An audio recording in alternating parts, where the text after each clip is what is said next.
thanks to everybody who is joining us. Card Collector 2 sponsors this wonderful show, and we are going to, as we have, this is the last regular season road trip. We're going to hope to have a couple more opportunities to do this in the postseason with Ohio State. We're getting ready for Ohio State and Maryland tomorrow at 3:30, by the way. A Card Collector 2 in Grove City, our good friend, he sent us with Gold Standard for 2022. We are going to open that. We're going to try and finally hit some Garrett Wilson or Chris Olave. We've not done that yet this year. We got everything working over there, Brian? Nothing seems to be We're going good. yet. We're good. I'm watching it. Wait, Cool. wonderful. All right. You never know. Well, that's Bill Landis and Jeremy Birmingham. That's really the crux of this entire operation is that when we are on the road, like right now, I'm looking on the computer and it doesn't show any sort of stream. Bill is looking on his phone and does see a stream, so I guess we're just going to assume that it's working.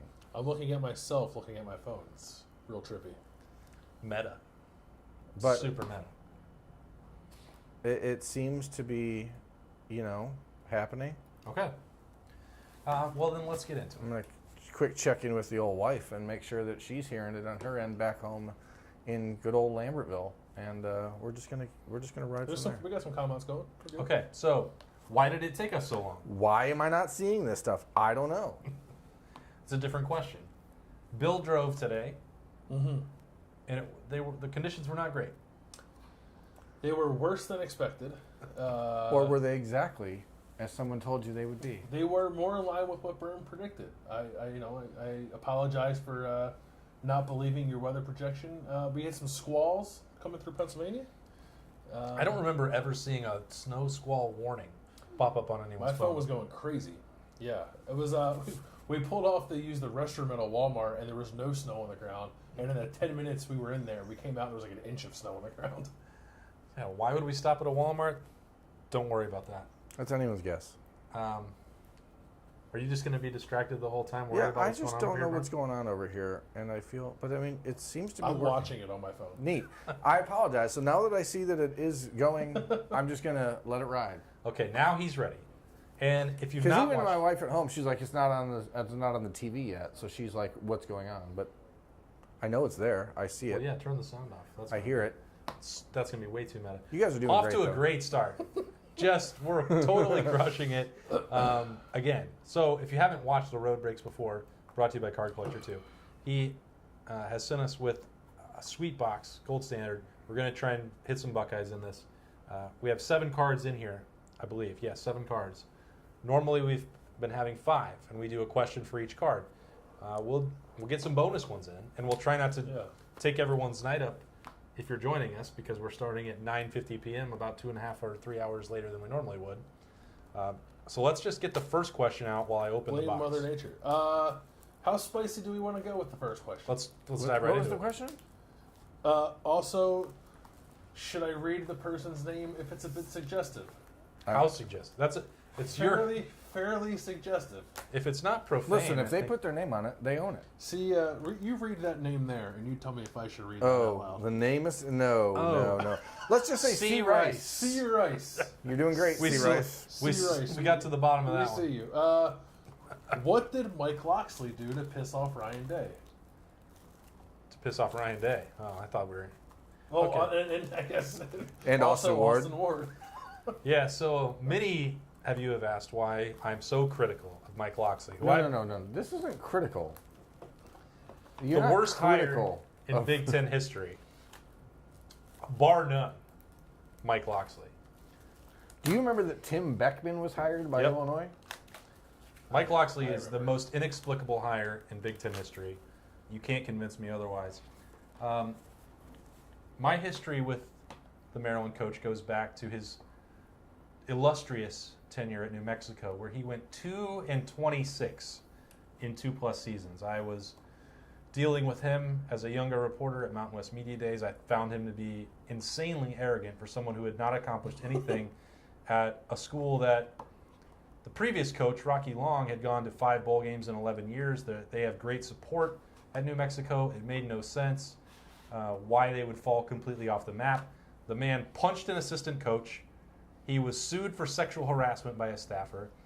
The final straw, when New Mexico cut him loose, was a young man from Chicago who told the police that he was there because Mike Locksley was recruiting him from Chicago, was in a car registered to the Locksley family and got an aggressive DUI. Why are any of these things?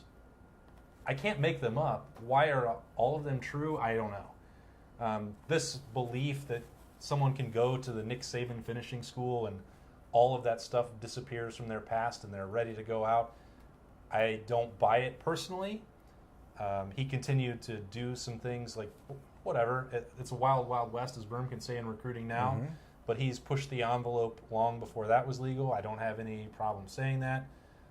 If you're asking why Ryan Day might have it out for Mike Locksley in Maryland, I can't say definitively, but I think that there are some suspicions from Ohio State that Maryland may have had something to do with Chase Young's suspension in 2019, hoping to dodge a beatdown in that regard. Did they? No, they did not. They did not. Didn't work. So I suppose that's it. I don't think he's a good coach. I think he's done things both in the profession and outside of the profession that I find unsavory. Objectionable. Let me ask you this question. Let me ask you this. Were Mike Locksley watching right now, and there was an opportunity... I hope he is. And there were an opportunity for the two of you to make amends. What would he need to say to you to make you be like, you know what, Mike, olive branch accepted. Time to move forward. If he said, you know what, Austin, I think it's funny when you call my quarterback Tua Tito, I would say, you know what, put her there, partner. Let's move on. Because it would show humility that he has been watching as well, which I would really appreciate for our channel. Yeah. Did you see that America saved the churrito at Taco Bell this year? What's that? It's the chili cheese burrito. Oh, that's nice. So it's coming back. Let's pull a card, shall we? Yeah, let's pull a card. And then we'll get another question. Okay. So Justin... C. Rice says he is Mike Locksley. Which does make sense. What up, Mike? That checks When out. you think Thanks for about it. joining us, C. Rice. Appreciate you. Wonderful. We've used Justin Fields for the previous two episodes, and we had some real disastrous luck there. So now we have Sahith Thagala, who I weirdly collect. He's a golfer. He's a golfer. And Bill hit that out of it. My first glance. Oh, great. My first glance at that card, I thought it was Tiger Woods, and then you said Sahith Thagala, and I thought that was like Svengali for Tiger Woods. So we know we're getting a redemption on the bottom. It's going to be up to Bill if we want to pull that or save it for last. Because our last redemption, if you joined us in Northwestern, was a real debacle of Adam Thielen. Love Adam Thielen. So we've already done one question. We just want to pull number one. How many cards are in this gold standard? 7. All right, there you go, Bill. A couple thickies. Big This boys. year's Aaron Donald. It's just a straight up base card. Best defensive player in the NFL. Best player in the NFL. Not anymore. He plays on a 3-6 team that didn't deserve to win the Super Bowl. He's still good. He was handed a Super Bowl win by the NFL last he's year. Still quite Remember good. that? Who'd they play? We're not talking about that. The Cincinnati Bengals. Anyway, Aaron Donald base card. Base cards are numbered? It is numbered 10 out of 99, which is the 99 is his jersey Second number. half is jersey number. 99 jersey numbers. Probably like sneaky valuable because Aaron Donald doesn't have a ton of cards, right? Yeah. And he's like a goat. So And you get a serial numbered gold version. These Yeah. look pretty sweet. I like that. All right, starting off with Aaron Donald. I think that's better. Do we want to do question number 2 now? Whatever. I'll pull it. Bill's in charge of the cues. This is from the board at ohiostate.rivals.com. We appreciate the OSU fan for starting this thread. And folks, We got for Code those- DTE30. Yeah, for those of you who watch us regularly on the tubes of you, like if you want to join us on ohiostate.rivals.com, use promo code DTE30, you get a free month. And there you can do more regular daily interaction with us on our message board, read our actual written work if you're one of those suckers who likes to read. You know? What a hard sell that is. Yeah, That's right. because not everyone's a sucker who likes to read. Oh. Some people like talky. Talkie. Talkie. 2-part question. $5. Were you calling them? Talkie, $9 a month. It's a little more than that. I don't think that's the price. 2 questions from the OSU $9.99. fan. First question: favorite and least favorite chores to do around the house, and why? Wait, is there such a thing as a favorite chore? No, I have a favorite chore. I actually really like doing like hand washing dishes. Yeah, I find that relaxing. Yeah, I just enjoy hand washing dishes. I don't like doing like the rinse and throw it in the dishwasher. I do enjoy hand washing dishes.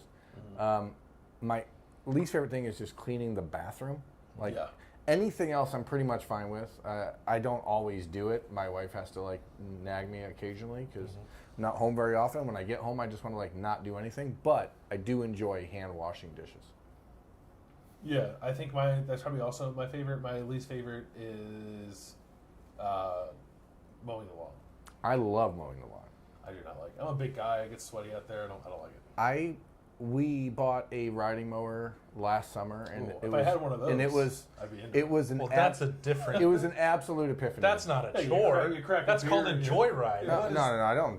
You cannot have a beer on that. It's a machine. It's you risk. What are they going to come Okay, I'm going to tell a funny story if I can. So we actually That's bought. the whole point. We actually bought first a zero turn, thinking like, hey, it's fun, right? So you just like spinning around. Yeah, but like we don't have a lot of yard. You've seen, we have a. That's why I'm surprised you have a riding lawnmower. We have a reasonable amount of grass in the front and the backyard. So we were like, hey, I'm not home a lot. Let's find something that can do this quickly. So we bought a zero turn at first, but the bargain that we found on a zero turn was for a 50-inch zero turn, and we'd really need like a 40 or a 42, which is what we now have in the lawn tractor. But I had no idea how to ride the zero turn when we bought it. So the first day, I put that thing. I was zipping around the yard. So we have security cameras around the house and on the driveway. And Can we get this footage? my wife. Spent hours after the first time I drove this thing, sending it to her friends and family because I was like, this thing was going like 7.5 miles an hour in the front. And that doesn't feel fast until you realize that it's like 400 feet, right? So it was insane. We sold that zero turn. We bought a regular lawn tractor at 42 inches, which is a touch more controlled, and it's a hell of a good time. I love it. I love mowing the lawn. I have a hill in the front of my house, and I think I'm going to have a heart attack every time I have to mow it. Get a riding mower. I don't think it'll work there. Zero turn. East side of Columbus is not a place Absolutely. Your front, lightly your, used. your front lawn is not designed for a riding Certainly mower. not, That's a little steep. What are your least favorite and favorite household chores? And then there's a second question here that's about football. Yeah, all of them. I mean, I actually don't. If I find the motivation to do them, I don't mind it once I get into it, and I can throw music on and do pretty much anything. Same. I mean, Allie will jump into the comments and say that I don't want to do anything around the house, and that's Both things can be true. That's mostly true. Yeah, like not wanting to do something is not the same as being unwilling to do I it. hate home ownership. Like I think it's the worst. It's a sucker's game, and I know it's really not. I know financially it's a good thing to do, but man, do I like to walk around our house, and if she asks me to do something, I say, "This house is a prison," and she's probably heard that a million times in her life, and somehow she's still married to me. God bless her. But yes, God bless her. I've started where she will say, just unload the dishwasher, and then I will do the dishes. But I do them all. That's the least I can do. I think once you get into it, as Berm said, like, it's okay. And I do feel like I'm slowly becoming my dad in that regard, where he just refuses to do anything.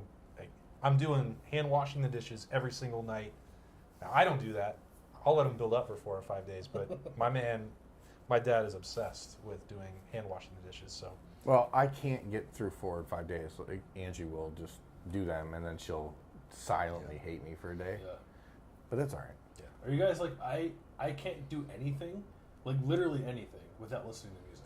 Oh, If it's a 5-minute endeavor, I'm putting music It's going on. Yeah, 100%. Nah, I mean, I like music, but He doesn't have to because it's always going in his always brain. yeah, because I have always a jukebox in my head. Yeah. So that's one of the wonderful parts of having 17 personalities. Second part of the question from the OSU fan is about college football. Where do each of you stand on the ideal college football playoff count, field, and why? 8. Yeah, I like 8. Power 5 plus highest ranked, non-power 5 for a group of 5. No buys. And then I think that the top 2 teams should get an off week and then or a bye in that case, and then you play 6 teams. Does that math work? Yeah. It does work. Okay. Then you play 6, and then you're down to I 4, see. and then you go. Yeah. Okay. I don't On campus? Yeah. I don't like it. I don't like doing buys because it's unwieldy and opens up more unnecessary debate. And all of you that watch this show or read our work at ohiostate.rivals.com know that I hate the made-for-TV element of manufactured debate for the college football playoff rankings. 8 is the correct number in my mind. Oh no, Angie just sent me the video of the lawnmower incident. Uh-oh. I can't. We got to drop it in? I can't drop that into the Can't do live it live. stream. So We're going to post that at ohiostate.rivals.com. yeah, sorry. There's a thread going on where people are asking questions for this. We're going to put that in there later. I was zipping around the yard. Zipping? It was a lot. There was like smoke, dust trails. It was crazy. My personal feeling is that 12 was the very worst out of every conceivable option I agree with that that. they put on I the agree with table. that. 12 is way too It's many. the single Doesn't make dumbest sense. solution. They put it in charge of these people, and I knew that they would pick the worst one. I could have gone with 6. I could have gone with 8. I would But have been even fine if you wanted to expand to 16, I would have said, well, that makes sense. It's brackets. It's a bracket, and you can fill it, and it already exists. 12 is none of these things. I could have been fine with just 2. I don't care. I honestly, I mean, the BCS got it right most of the time. It just doesn't satisfy people's craving for more football. Yeah. You said 8, Bill? 8 on campus through the semifinals. I get why you want the bowls involved, but I would love on campus through the semifinals. I am also in favor of no buys. All right. Byrne, take the second card here. No, it's under here. That's Yeah. Apparently, Bobby Carpenter's also alive right now, so you have Oh, competition. Oh, B-Rob? wow. We've got That's friend, not- friend of the show. That's we've- not cool. We've got Davis Mills out of 49. Second year Davis Mills out of 49. 1 out of 49. These goaltenders are pretty sweet. Yeah. It is a second year Davis Mills, so it's not quite as fancy. Is this different? It's Is it- it's a So base all of parallel. them are silvery looking. This would probably be. Looks like maybe the silver variant. Or Yeah. white on the Silver side. area, huh? Yeah. But 1 out of 49. Davis Mills is one of those guys that sold surprisingly well Yeah, a year I think ago. that's definitely the white. So it sold surprisingly well a year ago. Sold well in September Yeah. because people thought, oh, he's That's a going nice to keep the looking job. card, Yeah. And then that's not going to happen. You want a ball question? I want a ball question. Talk ball. Where is it? I just saw it. For those of you who missed it at the beginning, we are drinking Audacious Aleworks Tangerine Milkshake IPA. It's Arlington, Virginia brewery. Very tasty. Not lactosey like you'd think for a milkshake IPA. Very, very, very good. Here's a quick one. Okay. Bonus question. Thank you. Hazy IPA or just a regular IPA? Hazy. I'm a hazy guy for sure. Regular. Regular. All right. I like hazy. Also a fan of juicy. This guy. He wears the sweatpants that say juicy across the Yeah. butt. Similar circumstance, that's for sure. All right. Here's a ball question from JD. What up, JD? Any chance Josh Fryer unseats DeJuan Jones at tackle, No. or at least gets more significant reps? We seemed to run really well last week, and I'm wondering if that has anything to do with it. I do think there is something to that. DeJuan is very good. He's going to be an NFL offensive tackle draft pick. In the second round. And pass protection, you're not getting around him. We've seen. I saw a statistic earlier, on Pro Football Focus, where DeJuan Jones has the best grade of any tackle in the country in pass protection, and he's allowed pressure on less than 1% of all snaps this year, which is the best in the country. So you can't just take the guy off the field. No. Well, so I think I was going to answer this in 2 different ways and then see how Bill felt about it and react to it. Yeah, he's the smart one. I think that for what we're talking about, where the conversation is about Ohio State's short yardage and red zone rushing attack, and potentially the ability to go tempo, we can. I'll just lump them together. DeJuan is probably not the ideal guy that you pick for that, and Josh Fryer is more. Athletic. This sounds right. It's not right. Like DeJuan is super athletic. Josh Fryer is going to be more It's conditioned, leverage, too. Yeah. and I think it'll be easier for him to move in some of those short yardage situations that don't fit DeJuan. Part of the issues I think that arose in 2021 when they had the 4 tackles was that they weren't going to be able to move the line of scrimmage in those short yardage situations and get leverage, like you're saying. So if they were that concerned about those two things, then you might think longer and harder about Josh Fryer. If in the end of the year, the weather's fine next Saturday, definitely going to be fine in Indy, and then potentially Phoenix and LA, and you need to pass protect for CJ Stroud, you're much more equipped to do that with DeJuan Jones. So I think in the long run, for what this Ohio State offense actually is, DeJuan is better. If they were so concerned about fixing the other two things, then they might have to consider somebody else. But it's also what Bill talked about last week, which is you may see in the next, not this weekend against Maryland, but potentially next weekend against Michigan, where Ohio State maybe just runs 6 offensive linemen out there sometimes and says, go ahead and put Josh Fryer in that extra tight end position. The Bison. And let him go from there, because he did a great job against Indiana. But again, that's against Indiana, and you don't know what we know. We talked last week about Indiana's best defensive front is to stop the run, but Josh Fryer did a great job. So Yeah, I think to answer the question bluntly, no, there's not a chance. I think that he unseats DeJuan Jones, and Josh Fryer kind of said that on Wednesday night when we talked to him. He was asked point blank, "Are you going to start?" And he said, "I don't think so."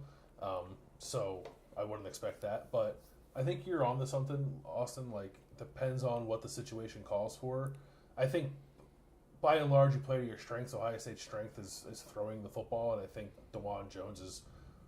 I think mostly because all we've seen is Josh Fryer play against Indiana, and it's that's not a test for a pass protector. So I'm comfortable saying that DeJuan Jones is a better pass protector right now.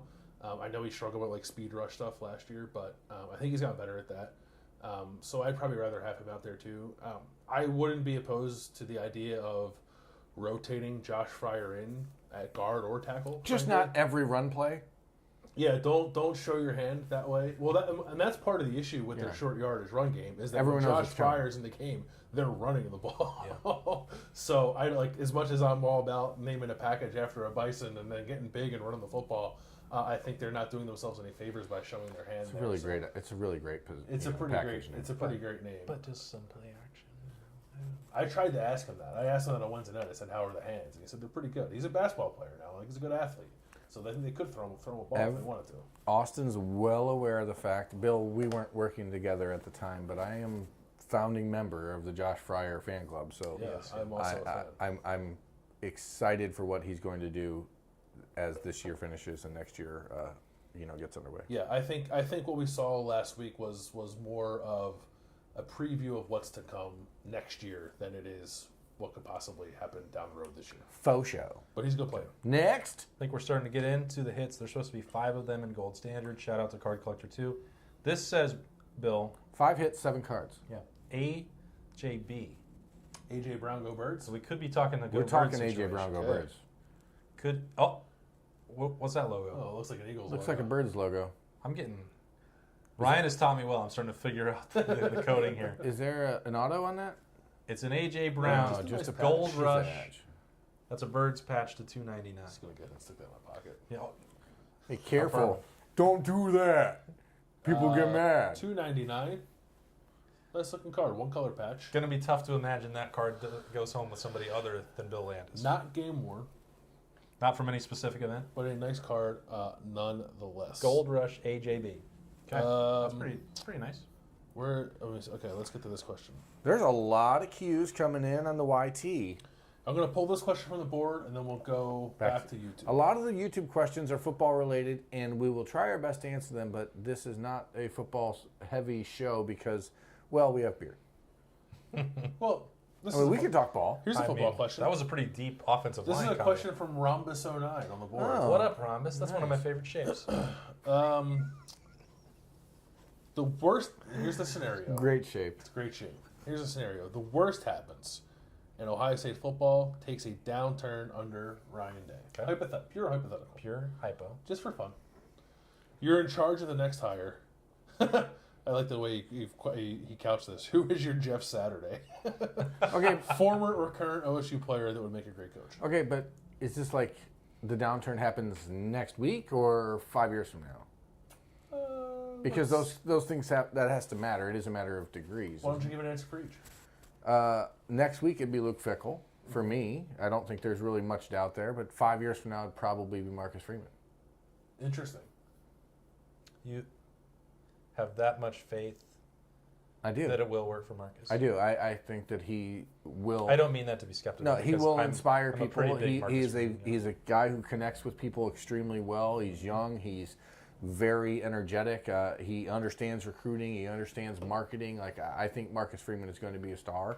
And I think if you look down the road at Ohio State as to who realistically could be the next head coach, I think this experience he's getting at Notre Dame will be invaluable when it comes to potentially supplanting Luke Fickell as the likely choice, because Luke's going to get older and a little more old school, and the game's going to keep changing. And I think Marcus is more able to adapt. And then other than that, I mean, I think there will be a conversation for Brian Hartline potentially down the road if he wants it to be. And that's the key for him. I think he has to want it to be. I love Marcus Freeman. I spent a ton of time with Marcus Freeman. I have a lot of respect for Marcus Freeman. I think if you're talking about 5 years down the road and some of the comments that he made to generate momentum for Notre Dame, which I understand why he made them, where they came from, and all of that, they will haunt him if he has to suddenly reverse course and go back to his alma mater. And I think that that's going to be...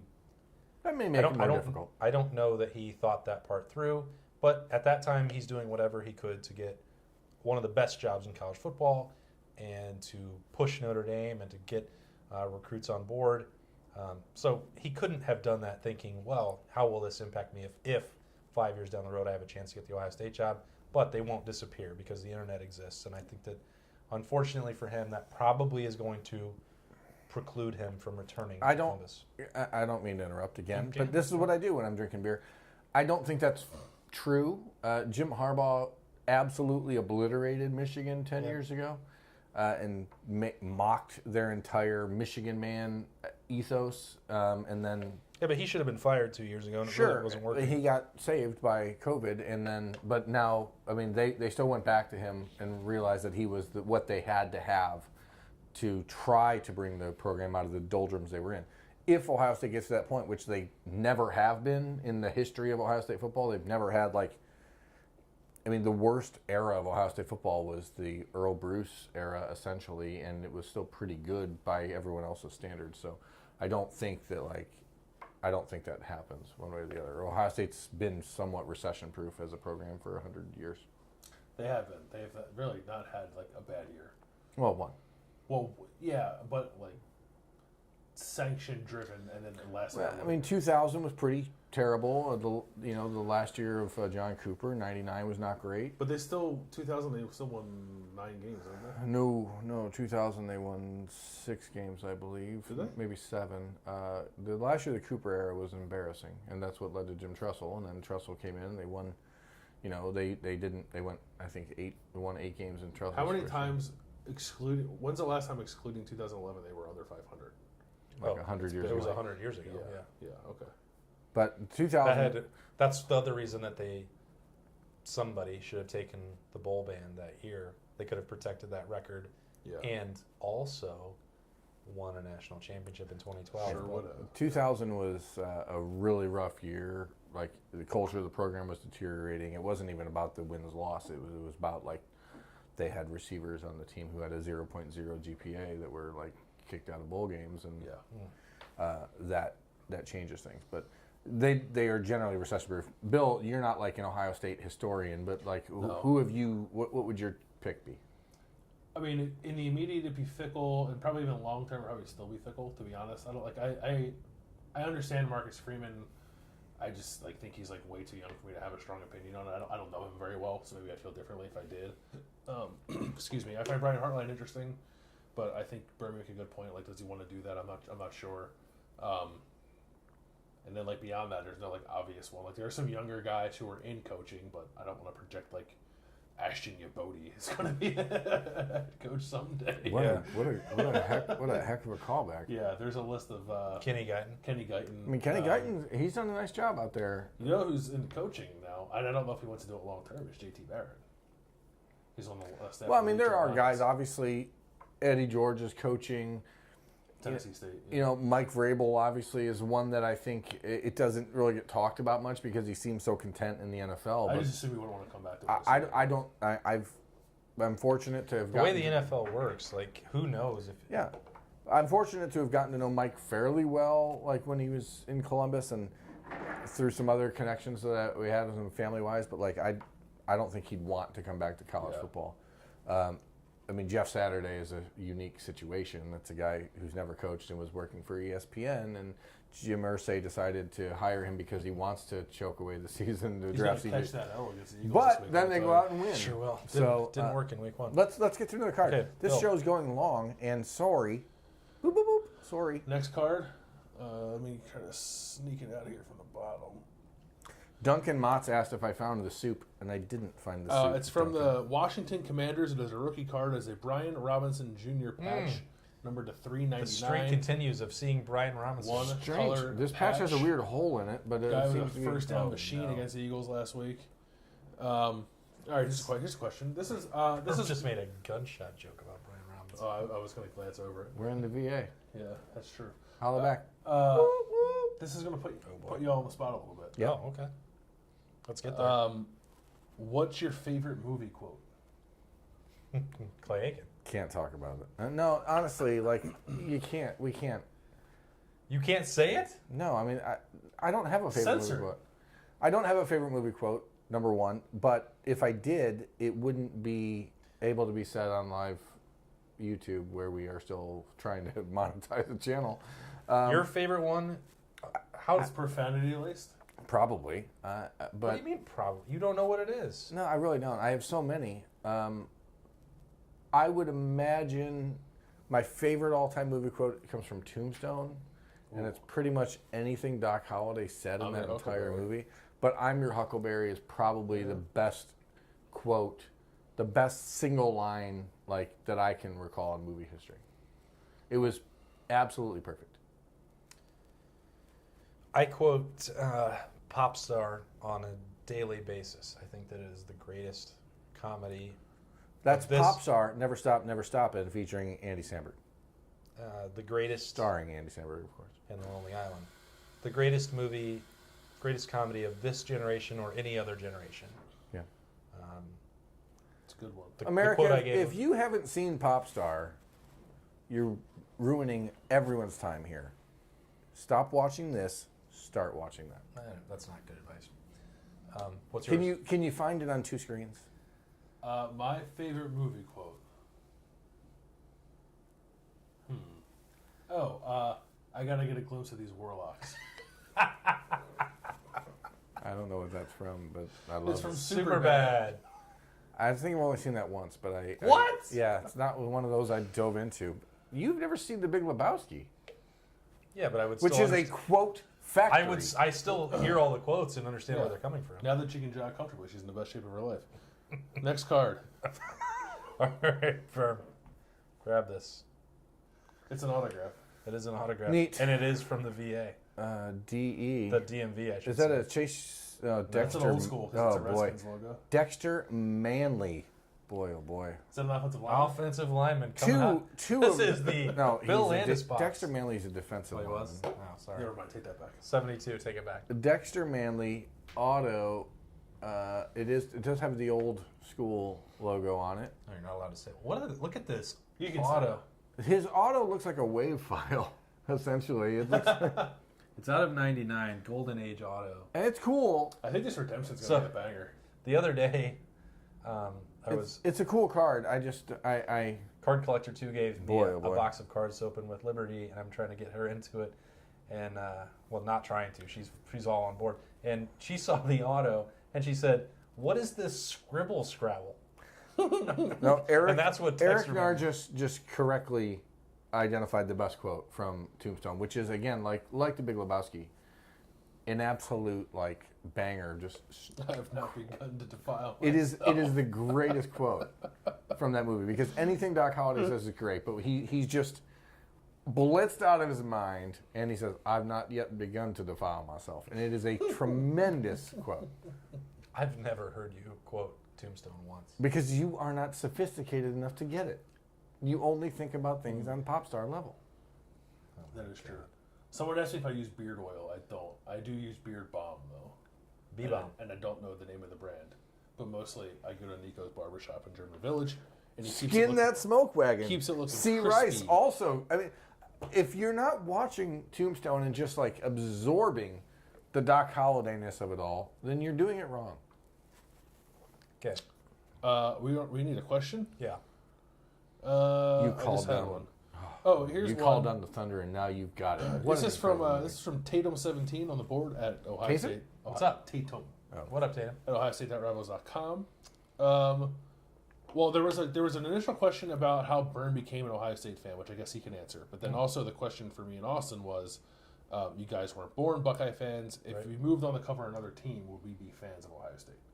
So maybe Byrne, you can. I don't. Buckeye I never fan. chose. a great kid. I mean, I grew up in Ohio. I never chose to be an Ohio State fan. You're born in, especially in Toledo, where I was born in the late '70s. You either are born an Ohio State fan, or a Michigan fan, or a Notre Dame fan. I was fortunate enough to be born into a family that liked Ohio State, and I don't remember any other. I remember the first time I remember being a Buckeye fan, I was like 6, and it was the 1984 season, and watching Keith Byers and watching. I remember the long touchdown run against Illinois where his shoe came off, and it was just a cool moment. And that was like before 1997. That was the last time they'd been to the Rose Bowl, so I was like 6, and then I was 19.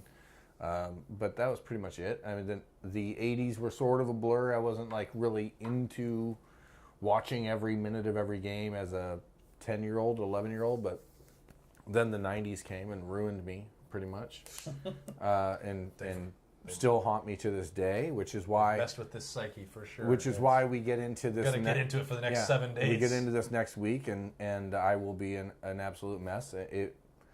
I try very, very, very hard to be a Big J journalist when it comes to covering the team. We've talked before about how nowadays it's more like covering players and rooting for people as opposed to rooting for the program of the team. But that sort of flies out the window for me in the next 8 days because I freaking hate Michigan. So it's not rational. It's not like anything where I can point to it and say this is why I hate this team. I just don't like anything about them. I don't like their colors. I don't like their logo. I don't like anything about that team. And so I somewhat lose objectivity in the next 7 days. So sorry. But the good news is now this game happens on the week of Thanksgiving. So I only have like 5 days of being obnoxious instead of 7. Yeah, we don't produce as much content because of the holidays, and It's probably good for me. that's probably better for Byrne. It's not a week that I like enjoy being a part of. I don't. I remember, gosh, if you want to talk about like Ohio State fandom, my brother Bobby who's pretty much the reason why I'm a Bengals fan, a Reds fan, the reason why I pretty much do my job. Like, I remember in 1998, Ohio State was the #1 team in the country. We've talked about this game against Michigan State previously, but like, they lost to Michigan State in 1998 as the clear-cut #1 team in the country. They lost to Nick Saban and Bill Burke at quarterback and Plaxico Burress at wide receiver, and because Ohio State couldn't field a punt. Weird. They lost a game at home as the #1 team in the country because they couldn't field a punt, and it bounced off of a guy on the return team's face, and they lost the game. My brother disappeared for like a week. Nobody talked to him. We were like not sure if he made it. Like, he completely fell off the face of the earth. Like, it was the only time prior to like the death of my parents in the last 3 years, like, that I've ever seen all of my older brothers cry at the same time. Was the 1998 loss against Michigan State. I was 20, and I was like, this is weird.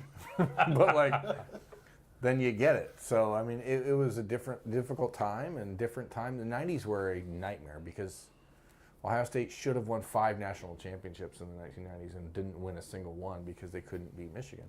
Yeah. And all that did was really, to me, reinforce how much I hate that team. But nowadays, I still just try to root for the players because I know I'm supposed to.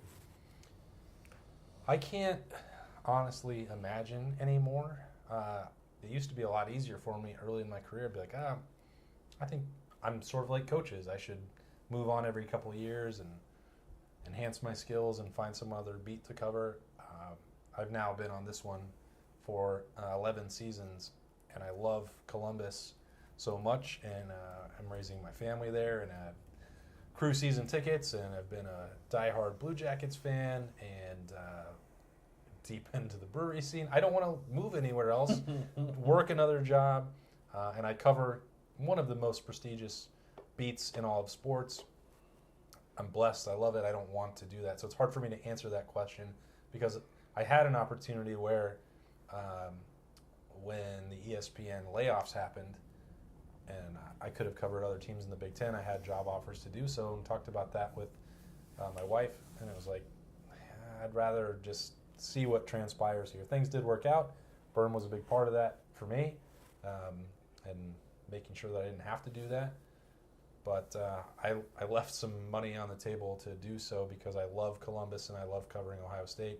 If I did leave, of course. I mean, my wife is one of the biggest Ohio State fans in the world. Her parents both went there. All of my brothers-in-law are Ohio State fans. I would obviously be following what happened with the Buckeyes. I would want them to be happy. It wouldn't necessarily impact my happiness the way that it would perhaps for Berm, but of course I would be following that. And but I don't think that's ever going to happen. I have no intention. But Bill hates Ohio State. Well, he went to Penn State. What are we supposed to do? I do not hate Ohio State. Fan is probably not the right way to describe it, and that's not like me, like being a capital J journalist. Just like I didn't grow up emotionally invested in it. I don't think that's something that I would develop even as an adult, but I would definitely pay attention. So if I ever ended up covering something else other than Ohio State, I don't know what that would be. I really can't imagine that happening anytime soon or ever. And I, like Austin, enjoy what I do very much. But if that ever came to pass, I would absolutely keep tabs on the Buckeyes and follow their season. I think it's harder. I think it's harder than I would have expected now because we do, and we talked about this 2 weeks ago, but like we do get to know these people as people. Yeah. And I don't want to sound like a homer. Like these are a bunch of really great guys leading this program. It's not a group of men that you're like, boy, this guy's kind of a douchebag, so I don't want to root for him. Like, these are good people, and, like, that changes things. That changes the calculus entirely because it's not a group of guys who you don't root for as individuals. Like, they are good people, and that's not always been the case. Mm-hmm. Someone asked what I would do if I was offered a job to be an Eagles beat writer. Ooh.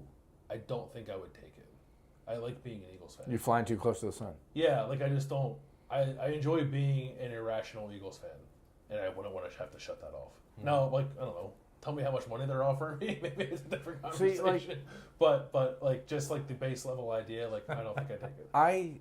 I don't like to consider myself irrational, but if you talk to Teddy Heisman, Andrew Ellis, who works with us at OhioState.Rivals.com, like we will text back and forth during a Bengals game.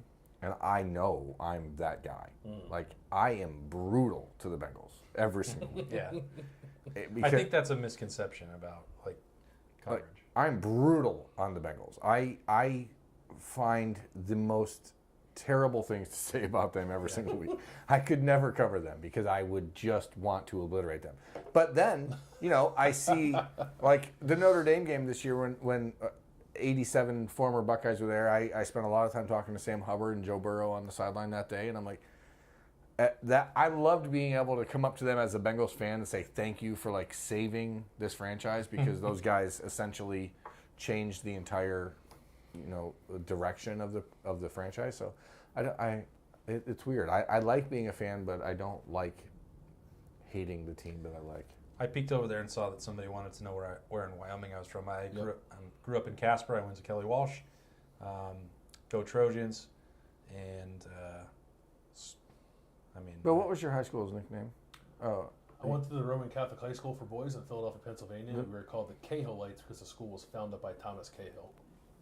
What a great nickname. That's an incredible nickname. That's right. So you were the Trojans. We were the Spartans. Kelly Walsh Trojans, and then I went to, obviously, the great University of Wyoming. We were the Royce Start Spartans, named after the Toledo mayor. Bill, here's our situation. We're supposed to have Royce? A rookie jersey auto. We know that that's a redemption on the bottom. Yes, sir. Let's pull the redemption, and then we'll pull what's under. This show's going long, Did you get boys. a- I didn't see it. Let's pull the redemption out, and then we'll pull the last card out. This show's going long, folks. We're sorry. We got nothing better to do. We're stuck in a hotel in Arlington, Virginia. You guys are at home watching us, and we appreciate it. Thank you. All right, redemption. Redemption. Redemption time.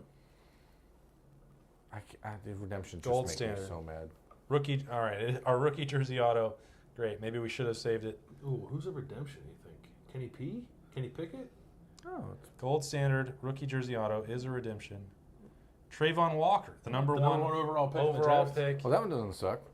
So we've got. I mean, the except number for one the pick. fact that we don't have the actual card. Rookie jersey auto. I don't know what he's selling for. I don't know how his season's going.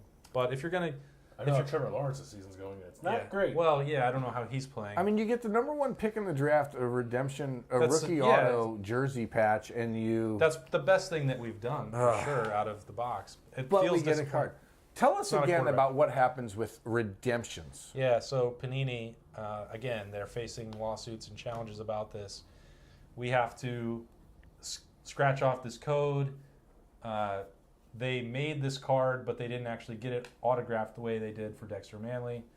And so they're promising with this that we're going to honor this. It's the card that's in the set. It's on the checklist. And that they will get it signed at some point. It could guarantee be a when. year from now. Could be 5 years from now. Could be never, which is part of the reason that they're facing a lawsuit. You go through Panini and you tell them, I own this card. You promised it to me. Give it to me. Why are you doing this to me, Panini? And then eventually they'll either send it to you or send you something of comparable value. Here's the real catch. The value of cards changes over time. So Yeah, they kind of get to decide what's comparable. well, and they do it whenever they get to it. If it was Trayvon Walker 3 months ago, cool. That's one of the best cards you can have. If they don't get to you in the queue until next year and he breaks his leg, like, well, this card's now worth $10. We're going to give you 150 Panini points. Then we'll say, I'd like to see you in court. We won't really do that, but I would like to see. But people you in are court. doing that. Panini. Anyway, Next question. Yeah. Next there are, question. a Last couple- question. No, we have two more questions. Dos más So let's say this. questiones. We have one more question after this, so drop some more questions into the chat so we can pick one more as the last one. Here is the second to last question. okay. I'm going to combine a bunch of different things I saw in here. This is something we've talked about a little bit over the last couple days. Smorgasbording a question? Yeah, because this has come up, I think, on Twitter. It's come up on the board at OhioState.Rivals.com. It's come up here in this chat. And I think we owe people like an explanation of like what's going on. Okay. With Cameron Babb. Oh boy, Okay. I love it. Tremendous moment last week. Awesome. And I think there's an expectation. Maybe that's the going- greatest moment Incredible. for any single player we've ever seen in my time covering Ohio State. for Yeah, sure. I would agree. But What do we think that means for him moving forward? Because I think there's an expectation now that he's done it, he's going to play more, and that doesn't, to me, doesn't feel like that's the case. It's not the case. it shouldn't be the case. It won't be the case. The knee brace is back on. It was on when he was out there last week. What can his body withstand after 4 ACLs and a broken leg? Not a tremendous amount of workload. They could specialize, and I think part of there were a bunch of hints publicly that you have to, it's easier for us to piece them together maybe than people outside. When they say that Cameron Babb was running one rep over and over and over, one route over and over with the training staff, it was that one.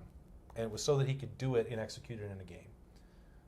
I am not in any position to say Cameron Babb is retiring, not going to do this, can't do that. I never would. He's already proved that wrong with his willingness to work and go back and do it. What can he do at this exact moment? The setback that he had in training camp was supposed to keep him out for a month. It kept him out for 3. That's not a knock on him. That's just the reality of the situation. Some of it is obviously a difficult part mentally to get over. I would say 2 of those months were mental. Yeah. So again, none of that is meant as a slight. I'm just telling you the situation because I know what he went through to get out there and do it. I actually, Wednesday night at the Woody Hayes Athletic Center, asked Cam straight up, like, what's your plan? What do you want to do? And he said he's just not sure. He knows how difficult these last couple of years have been.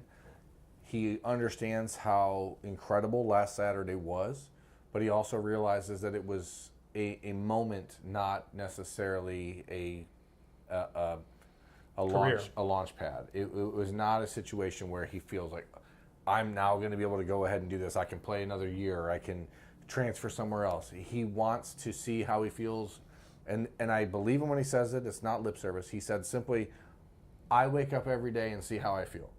And there was a real thought in his mind after the setback in August to shut things down and say, I'm done. And I think he didn't do that because of his teammates who have been rooting so hard for him to get through it and get that opportunity he got last week. If you're asking, like, is there a role for him next year beyond, I just don't think so. Yeah. And I don't think he wants that. I think he's a kid that has understood he's done everything he could to put himself in that position, and that his value, his worth as a person is greater than this, and that's what he wants to do, is to use last weekend as a catapult to say, I mean, you hear him talk, it sometimes I think there's some people that probably get a little bit like, boy, that's a lot of religious talk, right?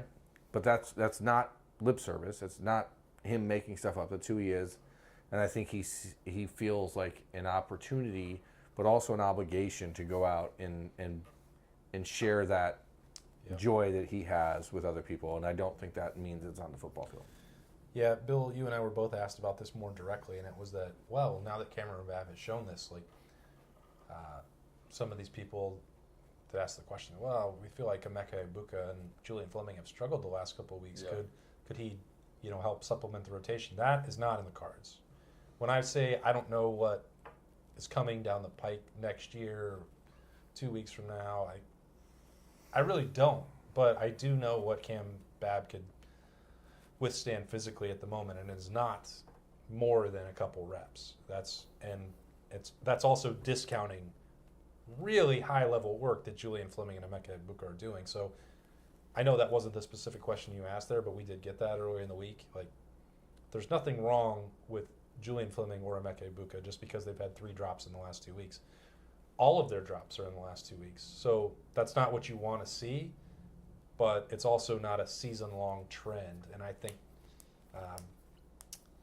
put in the context of the wide receiver rotation, that's simply not going to happen.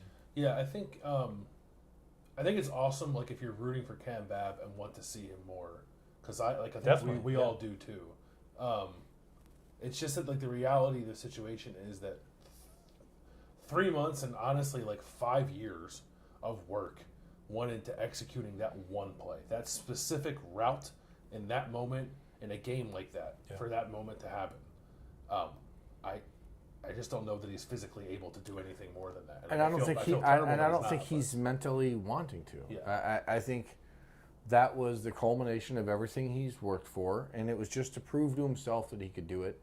He did. And he did it. And people should celebrate that, but you should also recognize the fact that as we head into the 2023 season, and we don't want to look too far ahead with a number of key games still ahead, Marvin Harrison's coming back. Emeka Egbuka's coming back. Julian Fleming should be coming back. You have 4 freshman wide receivers that are currently on the roster that have not done anything. And you have 4 incredibly talented 2023 signees who are expected to join the program in January that are going to push the 2022 guys to the point where they may not even be able to make an impact next year. Right. That doesn't allow a lot of opportunity for Cameron Babb to make plays on the field. Now, the question is there a role for him in the program in a different way? That's a different conversation. But he has to decide if that's what he wants to do. So. Sure. Okay. Last question. GDA. KWA. You in on that one, Bill? Kenneth Walker? GDA. Kenny Walk. Kenny Walker. Yes, sir. Could we be talking rookie auto? Now, a Kenny Walker auto here would be pretty good. Kenny Walker auto. Golden debuts out of 49. All right, that's a banger. Card Collector 2, my friend, this is the best box so far of the 4 road trips. So if the ante is being raised, Indianapolis could be on the table. That's a banger. Phoenix could be on the table. We're going to need some more of these. Shout out to Card Collector 2. Grove City, if you're getting back into cards, if you're into cards, you're going to have to go down there. Please, Black Friday sales coming. Black Friday's going to be a movie. Black Friday is going to be in 4K. Okay? You do not want to miss it. I promise you, Bill Landis, his life changed on Black Friday last year for the better. Yeah, but it was great. It was good. We're not going to say for the better officially. It was just a day. It was a fun day. He hit some H2 classics out of that. A couple of Justin Fields numbered rookies. Yeah, I got a Jonathan India. Discounts Walker Suite. That's a banger. That's a $75, $80 card at least. Mm-hmm. Yeah. That's what you want when Pretty you're good. when you're pulling a box like this. How much is the gold standard for 7 cards? About $250, I think it's $275. around $250. Probably on Black Friday it's going to be much less than that. Just tell Card Collector 2 that we sang and he'll hook you up, I promise. That's right. All right, final question. Let's Sorry, Ryan. We'll end it with more of a later one, a funner Let's do it. one. More More fun. fun. We've had a long day. It's been a folks. long day. Yeah. From David Tyler. What is what up? What is the best concert you've been to, Oh, and who would you want to see that you haven't? oh my gosh.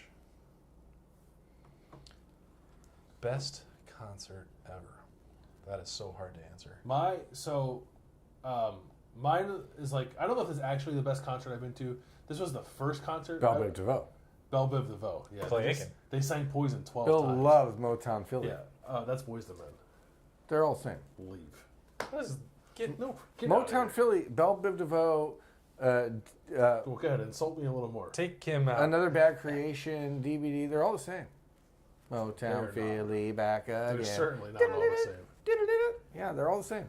The first What is he doing? Bell Biv DeVoe, Motown Philly is a song I know, but it's all. sung by Boyz Boys II to Men. I Men. get it, but they're all the same. They're all ABC, BBD. That's also Boyz II Men. Nah, man. No. What are No. you trying to say? You know what I'm saying. Bell Biv DeVoe, Boyz II Men, Another Bad Creation. They're all from Philly. Bell Biv DeVoe, I don't believe is from Philadelphia. Why would they make songs about it? I don't think they did. Where are they from? What in the world? I don't know where Bell Biv DeVoe is from. America, tell us where Bell Biv DeVoe is from. You're claiming Motown Philly was by Bill Biv DeVoe? No, I'm saying it was all. What part is of the happening same, over They were here? all part of the same group. ABC, BBD, They are not. the East Coast family. I mean, this is not. I'm not making up these lyrics. I think you are combining multiple R&B groups into one group and assuming they're all from Philadelphia. which is Motown not the Philly, case. back again. Oh my goodness. I don't even know what the end game was here. We're Best in the concert I've ever been we're in to. the end game now. Is the first concert I ever went to. For sentimental reasons. Rick Okay. Springfield. If I may be permitted to do so. You should definitely do so. I saw Garth Brooks in Philadelphia with my mom. The only concert her and I At the Vet? went to. No, at the time it was the First Union Center. It's the Wells Fargo Center now where the Flyers and Sixers play. Her and I waited in line for multiple hours to get the tickets at Tower Records. Went to the show.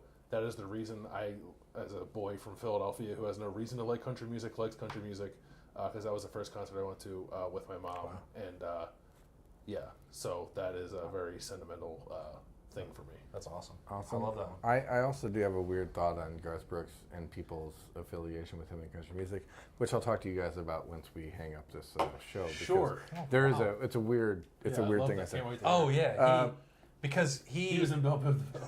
Bell Biv DeVoe is apparently from Boston, Garth actually grew up but in they Baton call themselves Rouge. the East Coast family. He was That's calling what we home. call home.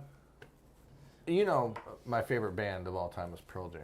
So like Yeah, I went. Is that true? I didn't know that. Yeah, I had waited 25 years to see them and got to see them back like 2014, 2013 in Phoenix. And it was a last minute ordeal to just go see them because I didn't really even realize they were in town. And I got like 2 tickets for like $100. And they came on stage. The first song was Release. And it was like all a cappella. And it was just incredible. And I finally understood what like it felt like to be a girl in the 1980s seeing New Kids, and you're like, oh my gosh, New it was just a really visceral moment to hear the songs that I really grew up loving for the first time in person. So that was probably the one for me that was just different. Like it had a different vibe to it than anything else I've seen. I don't, as much as I love music, I don't particularly care for it in concert settings because I just don't like large crowds of people like that. And I feel like I prefer to connect with music on like a personal level as opposed to being in that sort of space. But that concert was different for me. Is there one that you have not been to that you'd like to? Yeah, George Strait. I love George Strait's music. He's in Columbus again in May, so I'll probably try to make that happen. Yeah. But I know he's boring in concert, but I don't care. Like I just like The legend. I just like his songs. I think there's just something so badass about a dude who just stands on stage with a guitar and like just plays for 3 Here hours. it is. Yeah. Like I'm gonna sing another song that somebody else wrote. right, and I'm fine with that because I sing a ton of songs other people wrote Yeah, that's true. all the time, so I don't care about that. You and George have that in common. Yeah, so like he's the king, and I want to be. You are the king. His favorite concert is Beyonce and Jay-Z. It was not. That was Second best. probably Allie's favorite. That concert did convince me, and I was over the top that like I had dismissed Beyonce's talent for too long. It was a remarkable performance, and Jay-Z couldn't even hope to keep up with. I was much more of a Jay-Z fan than a Beyonce fan. She was incredible, and she was so athletic that I compared her to Braxton Miller in the Horseshoe on that show. It was awesome. Wasn't my favorite concert that I've ever been to. That's the weirdest thing I've ever heard you say. And I've heard you She say a was lot of weird things. insanely athletic. Dude, there's no... What she did up there How was her shoulder? didn't get hurt. Did she get hurt in practice? Yeah, she finished it off. So, so to speak. It's hard for me to answer because I am the opposite of what you're describing. Mike Bivens, who founded Boys to Men, was from Philly. Yeah, Boys to Men is from And Philadelphia. Belle Biv DeVoe was like from the East Coast also. And so is ABC. I wasn't disputing Another bad whether or not creation. they were from. You were saying that Boys to Men and Belle Biv DeVoe were the same thing. Yeah, they were all the same genre. But you were saying they sang They were on the Motown same Philly. label. They all did together. It was a conglomerate. That I think is. Anyway, up for tell your dispute. story. Tell your story about I'm the athletic opposite of Beyonce. you. I don't want to tell that story. I don't Yes, know. you like music in concert more than you like it as a I mean, as a personal I love experience. music in all settings, and I've always, when Allie and I lived together in Tennessee, and we had the ability to see shows in Knoxville, Nashville, Atlanta, Charlotte, all within either where we lived or within 2 hours. We were going to concerts every other week. It was one of the greatest stretches of all time. I love live music more than anything, really. It's right up there with, I mean, sports. I love a lot of things, a lot, but I do love being at a live concert, and I think that that's the most important way to hear music, as these guys both know by being in the car with me a lot.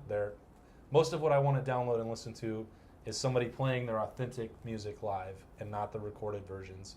That's what I really appreciate. That's why I like country music, because Yeah. generally country music sounds the same live versus recorded, generally. Yeah. So But I will tell you, we all love music, and we all love very eclectic music. Like, there's not a genre. Like, we will listen is to it eclectic? Is it one? 1,000 my different music things. on I it? do also want to say that I just reading a message. I'm an uncle again for the 40th time or Alright. so.